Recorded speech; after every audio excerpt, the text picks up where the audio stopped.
Fala galera! Vocês sabiam que em 1914 aconteceu uma das mais épicas aventuras vividas pelo homem?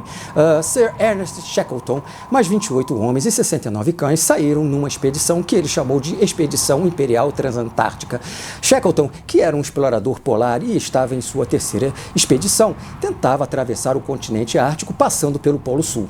Era um típico explorador irlandês, nos moldes clássicos, autoconfiante, romântico e um tanto fanfarrão. Mal sabia ele que sua vocação para a liderança seria testada ao limite. Só que as coisas deram errado desde o princípio. Para a viagem, mandaram construir um navio chamado Endurance, uma robusta embarcação com grossas vigas de madeira feita de carvalho e pinho norueguês, com quase 44 metros de comprimento e quase 8 de largura. O problema é que logo no início da jornada, seu pior pesadelo se tornou realidade. Seu navio ficou preso no mar congelado. Ventos muito fortes do norte comprimiram o gelo contra o navio. Com o passar dos dias, tentaram fazer contato por meio de um rádio rudimentar, aliás, sem sucesso. Afinal, era 1914 e os rádios estavam ainda nos seus estágios iniciais. Mas o pior era que o tempo estava se esgotando, pois o verão antártico estava terminando e os dias com 24 horas de sol ininterruptos cederiam lugar a uma escura noite antártica, a partir da meia-noite, e mergulhando-os numa longa noite invernal. Shackleton, então, chegou à terrível conclusão que iriam passar todo o inverno a bordo do navio encalhado. Desembarcar e seguir a viagem a pé estava fora de questão, pois o caminho estava repleto de trechos impraticáveis de água aberta. Teriam que carregar um suprimento de víveres de pelo menos um ano, mas a madeira para construir uma cabana, e tudo isso puxado por cães mal treinados. O jeito era ficar e esperar pelo degelo na próxima estação. Havia pouco o que fazer a não ser caçar focas e pinguins para trazer a bordo um grande suprimento de carne para alimentar os animais e a equipe, e gordura para combustível. No mês seguinte, as banquisas que antes fervilhavam de focas e pinguins, suas fontes de alimento, ficaram perigosamente escassas, pois já era a época de suas viagens migratórias. Os cães começaram a morrer um a um com vermes enormes em seus intestinos. No início de maio, o sol apareceu acima do horizonte pela última vez e sumiu lentamente, dando início à temida noite ártica, mergulhando-os nas trevas. À medida que as semanas se passavam, alguns dos homens começaram a sucumbir com uma melancolia profunda que começou com uma depressão e depois em desespero. Não existe desolação pior do que a noite polar, uma volta à idade do gelo, sem calor, sem vida, sem movimento, tudo branco e cinza. Essa situação já levou muitos à loucura. Com o tempo, deixaram de se concentrar e até mesmo comer. Temendo a insanidade que se avizinhava, passaram a fazer todos os dias uma caminhada em volta do navio, o que ficou conhecido como o Passeio do Hospício. Um homem teve problemas cardíacos provocados em parte pelo terror irracional do escuro.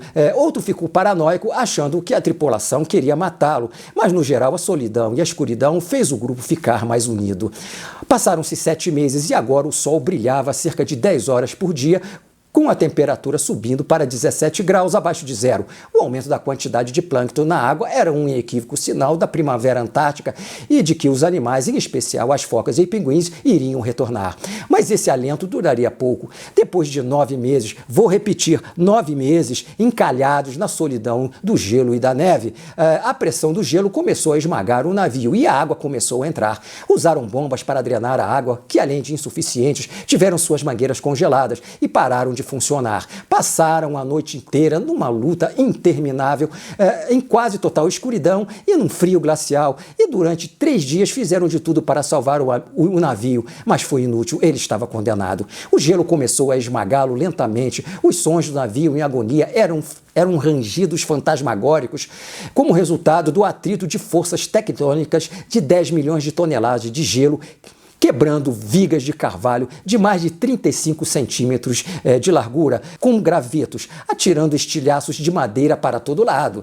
O barulho dessas vigas, ao se quebrarem, eram como trovoar de canhões, cujo som era amplificado na caixa de ressonância do interior do navio. O porão estava inundado com a água vertendo pelas rachaduras. Como que tentando respirar, o costado do navio fazia um movimento de constrição e dilatação. Parecia uma presa nos estertores da morte, num forte abraço de uma cobra gigantesca com uma força constritora avassaladora. Ao abandonar o navio, fazia 22,5 graus abaixo de zero. Para onde quer que olhassem e até onde a vista alcançava, era somente gelo fragmentado por imensas banquisas de até 3 metros de espessura que se digladiavam em razão do vento. Uma paisagem desoladora. O pior é que estavam em terra firme, mas perigosamente sobre o mar congelado. Fizeram seu último contato com a civilização há quase um ano e ninguém sabia onde eles estavam e quanto mais se estavam em dificuldades. Estavam por sua própria conta. Agora, sem a proteção do navio, ali não poderiam mais ficar. Achar terra firme era a única chance de sobreviverem. E o plano B era caminharem na direção da ilha Paulet, a 556 km de distância, onde haviam provisões previamente armazenadas, o que por si só já era uma façanha. E ainda tinham que rebocar 2 botes salva-vidas, pesando 400 quilos cada um, para os trechos em mar aberto. Shackleton falou a seus comandados da necessidade de se livrarem de qualquer grama de peso desnecessária, independentemente do seu valor. E para mostrar que falava sério, jogou na neve aos seus pés uma cigarreira valiosa feita de ouro. Depois pegou a Bíblia que ganhara da rainha Alexandra da Inglaterra, arrancou a folha de rosto, a página do Salmo 23 e um trecho do livro de Jó e atirou o livro também na neve. Horas depois, a pilha de objetos descartados na neve ficou enorme. Em seu diário, Shackleton escreveu no dia da partida, abre aspas, peço a Deus que eu consiga levar todo este grupo de volta a salvo para a civilização, fecha aspas. Antes de partir, Shackleton ordenou que sacrificassem 4 pobres filhotes de cachorros e um gato. Só havia alimento para quem pudesse puxar o seu peso. Então partiram e se arrastaram por pouco mais de 2 horas, mas tiveram que voltar, pois estava perigoso demais. Assim montaram acampamento perto do navio destruído, em tempo de vê-lo ser definitivamente despedaçado e tragado pelo gelo, desaparecendo sobre a água. Não havia como prosseguir. Então ficaram à deriva sobre uma banquisa na esperança de que fosse levada pelo vento até a posição mais próxima de terra firme. Agora, os náufragos que dormiam nos próprios beliches quentes e comiam refeições na atmosfera aquecida e acolhedora do navio estavam amontoados em barracas lotadas, enfiados em sacos de dormir úmidos diretamente sobre o gelo, sem esperança de resgate. Manter unidos tantos homens com diferentes personalidades em tais condições seria um desafio. Shackleton sabia que seu pior inimigo não era o frio, o gelo ou o mar, mas o que mais temia era a perda do moral daqueles coitados.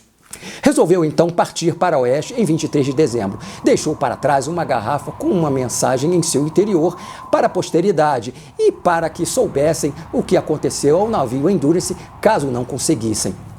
Imaginem caminhar com as botas geladas e encharcadas, pesando mais de 3 quilos cada uma. A caminhada se tornava ainda mais lenta e penosa durante as frequentes paradas em razão das distâncias entre as banquisas separadas pelo oceano ou fortemente inclinadas em razão da pressão entre elas. Tinham que esperar essas fendas se fecharem para prosseguir. Era comum ficarem dias e dias sem nada para fazer. A necessidade de seus corpos por mais combustível para fazer frente ao frio congelante lhes causava uma fome canina. Um dos momentos mais tristes daquela expedição foi quando Shackleton ordenou que sacrificassem muitos dos cães para economizar alimento. Meses depois, seriam todos devorados. Depois de 16 meses, avistaram terra firme, uma ilha chamada Joinville, mas não tinham como desembarcar da banquisa em que se encontravam. Era perigoso demais. Essa jornada não lhes dava sossego. Acampados numa superfície plana de gelo, tinham que ficar de vigia em turnos, especialmente durante a noite escura, pois essa banquisa poderia rachar a qualquer momento. Se estavam nos barcos, tinham que ficar vigiando a aproximação de blocos de gelo ou icebergs que poderiam afundá-los, além das botas encharcadas em água gelada que faziam seus pés doerem muito. Era relativo, porque era um bom sinal de que seus pés ainda não estavam congelados, o que causaria a temida gangrena e a amputação. Muitos tinham diarreia por causa da comida de cachorro que comiam. Ao se sentarem na beirada do barco para se aliviarem, recebiam em seus traseiros o açoite das ondas gélidas do mar. Numa ocasião, ao entrarem às pressas em seus barcos, se esqueceram de levar gelo para ser derretido a bordo. Então ficaram à deriva por 48 horas com uma sede implacável, além de enjoos frequentes. Mas finalmente avistaram a ilha que tanto esperavam, a Ilha Elefante. Exaustos como estavam, a tentativa de se aproximarem da ilha foi um desespero por si só. Uma corrente forte e ventos contrários os impediam de se aproximar, por mais que remassem. E, para piorar, uma noite fantasmagórica caiu sobre eles e, nessa confusão, os barcos se separaram e se perderam de vista enquanto lutavam desesperadamente contra as fortes ondas provocadas pela maré. Imaginem ter que ficar focado à beira da exaustão e manter o barco de frente para as ondas em meio a um vento forte e completa escuridão enquanto tentavam tirar a água que se acumulava no fundo depois de 5 dias navegando. Quando o dia finalmente amanheceu, bem à sua frente estava a Ilha Elefante, a menos de 1 quilômetro de distância. Logo depois, os barcos se reencontraram de novo. Finalmente, depois de muita luta, acharam uma pequena praia onde foi possível desembarcar. Terra firme depois de 497 dias. O cansaço era tanto que, mesmo molhados, dormiram profundamente em seus sacos de dormir úmidos. No dia 20 de abril, Shackleton informou que pegaria um dos barcos, juntamente com 5 homens, e seguiria para a Ilha Geórgia do Sul, distante 1.300 quilômetros, a fim de conseguir um navio e voltar para resgatá-los. Não sem antes fazer seu testamento e deixar um possível sucessor com a promessa de que, se ele morresse, tentaria salvar o grupo. Shackleton enfrentaria desafios gigantescos nessa viagem até a Ilha Geórgia do Sul. Num minúsculo barco que chamaram de James Craig, teriam que enfrentar ondas com 15 metros acima do barco a cada 90 segundos. Além disso, passariam em um trecho onde tempos atrás afundou um navio de 500 toneladas. Em cada turno, o infeliz tinha várias tarefas. Eram 80 minutos no leme, levando o vento gelado e a espuma das ondas no rosto. Bombear a água, mudar as pedras de lastro no fundo do barco para equilibrá-lo. A situação desses coitados poderia ser definida da seguinte forma: um barquinho velejando pelo mar mais tempestuoso do mundo, com uma tripulação de 6 homens, com rostos enegrecidos pela fuligem da gordura de foca queimada e a barba emaranhada, e ainda brancos como cadáveres pelo contato com a água salgada, e dedos, pernas e joelhos esfolados em carne viva, e ainda com furúnculos nos pulsos, tornozelos e nádegas. É mole! Num dado momento, descobriram que sua água estava contaminada. Mesmo assim, teriam que usá-la e só duraria menos de 1 semana. Tinham que chegar na ilha o quanto antes. Não havia margem para erros. Havia o risco de passarem ao largo da ilha sem a notarem na escuridão da noite.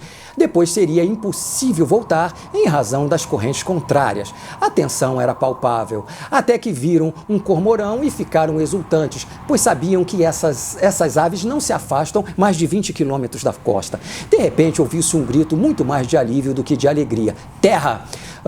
Mas a alegria rapidamente cederia lugar à preocupação diante dos vagalhões que estouravam na costa, impedindo-os de se aproximar. Tão perto, mas ao mesmo tempo tão longe. Afinal, estavam na infame passagem de Drake, que já é um desafio para navios de grande calado. Imagine um barquinho à vela sem motor de popa. Incrivelmente, contra todas as probabilidades, conseguiram chegar em 10 de maio de 1916, após 522 dias. Shackleton e sua equipe realizaram uma das maiores façanhas marítimas da história, ao atravessar o canal de Drake num pequeno barco. Incrível, não é mesmo? Como o barco tinha perdido o leme, não poderiam contornar a ilha onde sabiam que havia civilização. Então, teriam que seguir por terra. Embora fossem apenas 45 quilômetros, a ilha tinha picos de até 3.000 metros de altura e geleiras, o que era, em tese, impossível de passar. Shackleton sabia disso, mas não tinha escolha. Após uma trilha terrível escalando montanhas, finalmente Shackleton ouviu um som familiar. Um som de apito usado para chamar os homens da estação baleeira ao trabalho. Tinham conseguido, afinal. 40 anos depois, uma equipe de alpinistas muito bem equipada repetiu o trajeto com enormes dificuldades. Mas Shackleton e seus companheiros fizeram isso somente com uma corda e um pequeno enxó, que é uma ferramenta pequena de marceneiro. Foram várias as tentativas de voltar à Ilha Elefante e buscar seus homens, mas todas fracassaram. Até que, após 3 meses e meio, conseguiu chegar na Ilha Elefante com um barco emprestado e resgatá-los. "Vocês estão bem?" perguntou Shackleton. Podem imaginar a gritaria infernal e a emoção daqueles homens ao ver seu chefe vindo resgatá-los? É claro que muitos detalhes eu não pude contar aqui no vídeo, porque assim ficaria muito longo.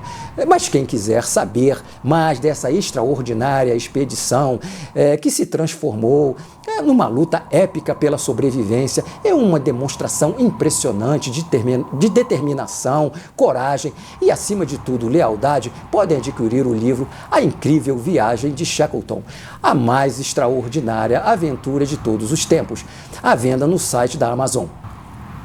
Bem, o canal Parada Obrigatória vai ficando por aqui. Por favor, deem uma mãozinha, não deixe, não custa nada, não é? Compartilhem e eu vou me despedindo de vocês aqui com aquele abraço!